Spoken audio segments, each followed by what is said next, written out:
عجينة البيتزا الإيطالية وكمان حشوة جميلة ومميزة. الشيش تاووك، محدش عمل بيتزا قبل كده بالشيش تاووك، احنا بقى عملنا البيتزا بالشيش تاووك. البيتزا ممكن تحشيها اي حاجة، ولا ضفنا بيكنج باودر ولا زبادي، والعجينة طالعة تحفة.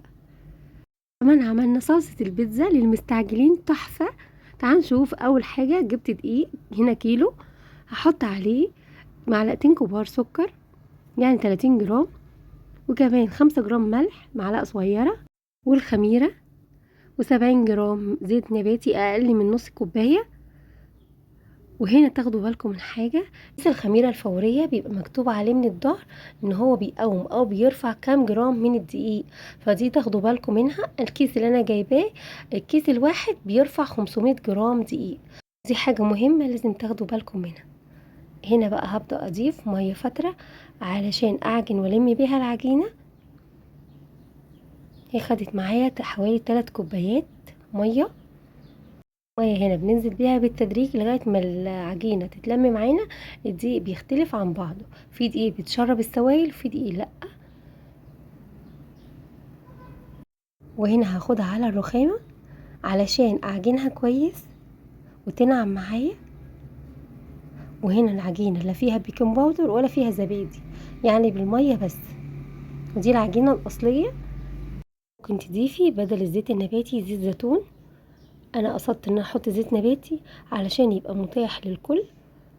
وافضل لمدة 5 دقايق كده او 10 دقايق اعجن في العجينة لغاية ما تطرى معايا وتنعم بالشكل ده، تكون مش بتلزق في الايد، ما بمسكها في ايدي مش بتلزق معايا.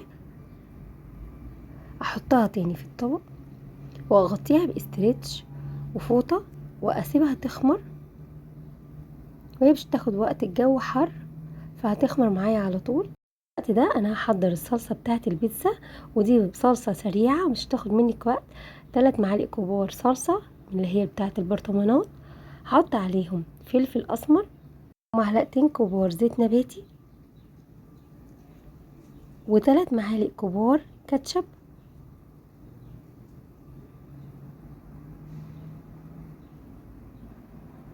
وزعتر، بقى كان زعتر فريش او مجفف بس هيفرق معاكي في الطعم، جربيه. باخد الاوراق بتاعته وبحطها على الصلصة بتاعة البيتزا. ممكن تضيفي بصل باودر، توم باودر، اللي يعجبك، بس انا كانت بالنسبة لي حلوة قوي كده. بقلبها وهتشوفوا بقى الطعم بتاعها رهيب مع البيتزا، ولونها تحفة على شكلها وريحتها وطعمها على البيتزا تحفة. هنحضر الشيش تاووك ونتبله. هنا عندي شيش تاووك اي كانت الكمية اللي انت عايزاها، بضيف معلقتين زيت كبار، واحط التوابل، ملح وفلفل اسمر، بابريكا، بهارات فراخ وكاري، من كل حاجة معلقة صغيرة، وهضيف بشر طماطمية ومية بصل، واقلبه بقى. التتبيلة دي تحفة، تتبيلة مشويات جميلة قوي، طعم وريحة ولون. ممكن كمان لو حابين تضيفوا دبس رمان او صويا صوص، كل ما بتقعد في التتبيلة بتدي نتيجة احسن، ساعة او ساعتين. وفي جريل على النار حط فيها معلقتين زيت، وتكون الطاسة سخنة او الجريلة، واخلي الشيش تاووك على ظهره على الناحية اللي كان فيها الجلد، وبنزل بيه كده بالشكل ده لغاية ما ياخد معايا لون حلو، وهقلبه على الجنبين وهنشوفه شكله هيبقى عامل ازاي. جربوه تحفة. هنلاحظ ان الاوراق او الشيش تاووك بدأ يجيب السوائل بتاعته، وبعد كده هتشربها تاني عادي. وهقلب على الناحيتين لغاية ما تاخد لون حلو وتستوي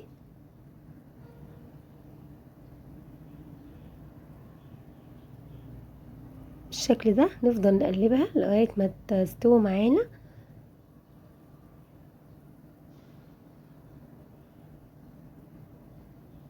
طول الوقت بنقلب فيها. الشيش تاووك على البيتزا تحفة، غير خلاف خالص الصدور. الصدور دي يمكن تحس ان هي ناشفه شويه او قاسيه في البيتزا، لكن جربوا بقى بالشيش طاووق. بعد ما خد معانا اللون الحلو ده هنبدا نطلعه، وبعدين نقطعها شرايح نحطها على البيتزا. العجينه بتاعتنا بعد ما خمرت وناخدها كده نقطعها، وهنا على حسب الصينيه اللي انت عايزاها ومقاس الصينيه. هقطعها قدامكم 7 بيتزات وسط، ممكن تخليهم 6 يبقى حجم اكبر.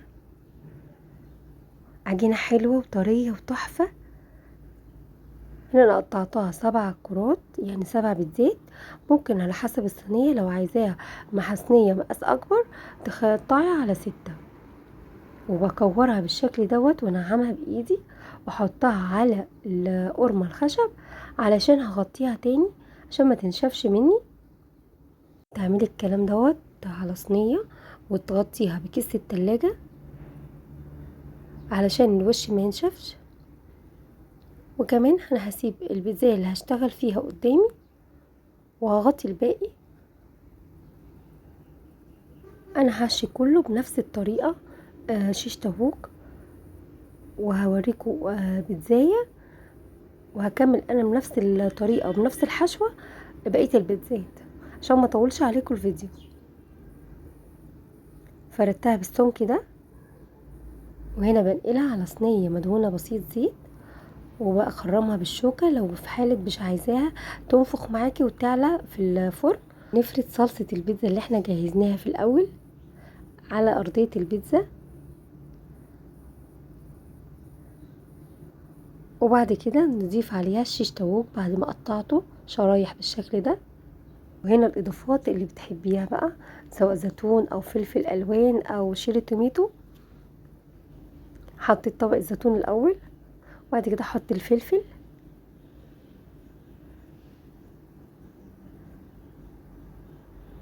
وبعد كده الموتزاريلا، او ممكن نضيف ميكس جبن بس انا استكفيت بالموتزاريلا.